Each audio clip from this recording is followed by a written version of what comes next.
Hi అండి, ఈరోజు మీ ముందుకు నేను ఎస్బిఎం డెవలపర్స్ వారి ప్రతిష్టాత్మకంగా చేపట్టినటువంటి ప్రగతి ప్రైడ్ టౌన్షిప్ జడ్చర్లలో 20 acres వేయబడినటువంటి లేఅవుట్ గురించి మీకు చెప్పబోతున్నాను. సో దానికంటే ముందుగా ఇక్కడ జడ్చర్ల పట్టణంలోనే మనకు ఎందుకు ఇన్వెస్ట్మెంట్ చేయాలనేది ఇప్పటి క్వశ్చన్.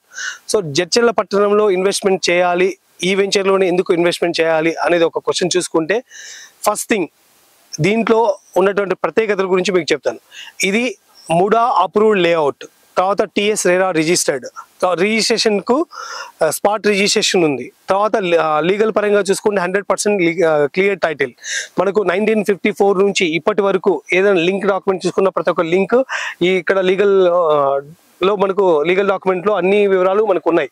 మనకు పహానీలు కానీ, ఆర్ఓఆర్లు కానీ, కాసర్ పహానీలు కానీ, తర్వాత నెక్స్ట్ ఎన్ఓసి కానీ అన్నీ కూడా ఇక్కడ లీగల్గా ఇవ్వడం జరుగుతుంది. అదేవిధంగా తర్వాత మనం లీగల్ ఒపీనియన్స్ కూడా ఇక్కడ ఈ వెంచర్లో తీసుకున్నటువంటి ప్రతి ఒక్క కస్టమర్కి ఎవరైనా ఈ వెంచర్లో ప్లాట్ తీసుకోవాలనుకుంటే వాళ్ళకు ఒక లింక్ డాక్యుమెంట్స్తో పాటు ముందుగానే లీగల్ ఒపీనియన్ ఇచ్చి అన్ని లీగల్గా పర్ఫెక్ట్ అని మీరు కస్టమర్ అనుకున్న తర్వాతనే ప్లాట్ బుక్ చేసుకోవచ్చు. ఓకే, లీగల్ పరంగా మనకు పర్ఫెక్ట్. తర్వాత నెక్స్ట్ ఈ వెంచర్లో పెట్టుబడి అనేది సురక్షితమా కాదా అనేది ఒక్కసారి చూద్దాం. ఈ వెంచర్లో ప్లాట్ తీసుకున్న వాళ్ళకి సో ఏ విధమైనటువంటి బెనిఫిట్ ఉంటుంది? So first and for most అన్ని గవర్నమెంట్ అప్రూవల్స్ ఉన్నాయి, లీగల్గా క్లియర్. తర్వాత నెక్స్ట్ మనకు national highway Bengaluru to Hyderabad to Bengaluru national హైవేకి ఆనుకొని ఉన్నటువంటి వెంచర్. తర్వాత నెక్స్ట్ ఇక్కడ డెవలప్మెంట్స్ అని ఎప్పుడు కంప్లీట్ అవుతాయి? సో దాని గురించి ఆలోచించాల్సిన అవసరం లేదు. డెవలప్మెంట్స్ అన్ని కూడా ఆల్మోస్ట్ అన్ని కంప్లీట్ అయినాయి. ఇప్పుడు ఈరోజు కస్టమర్ వచ్చారంటే వాళ్ళ ప్లాట్ నెంబర్ ఏంది, ఎక్కడ ప్లాట్ తీసుకున్నాడు, నెంబరింగ్ అంతా కూడా కంప్లీట్ అయిపోయింది.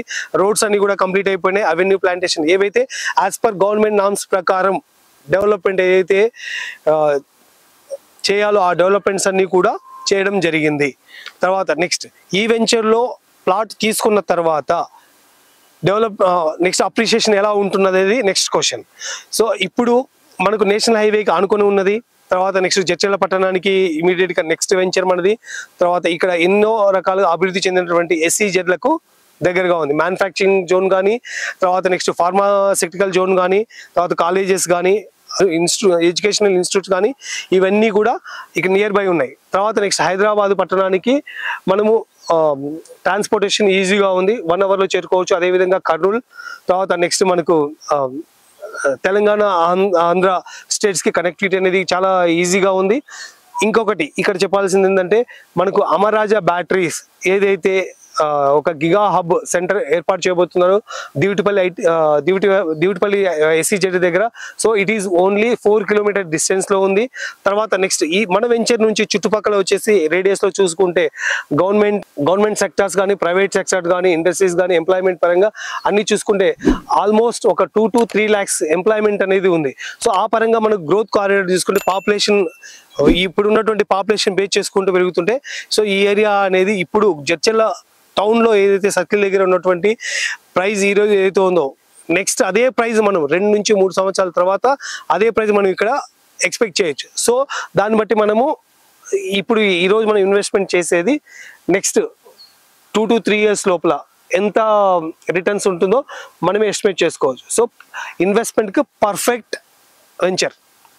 సో మీకు ఆన్సర్ దొరికింది కదా, ఇంకెందుకు ఆలస్యం, డైరెక్ట్గా మీరు ఈ వెంచర్ సందర్శించి తర్వాత ఈ వెంచర్లో ఉన్నటువంటి డెవలప్మెంట్స్ అన్ని చూసి మీకు నచ్చిన తర్వాత కుటుంబ సమేతంగా వెళ్ళి మీకు నచ్చినటువంటి ప్లాట్ను బుక్ చేసుకోండి. Thank you.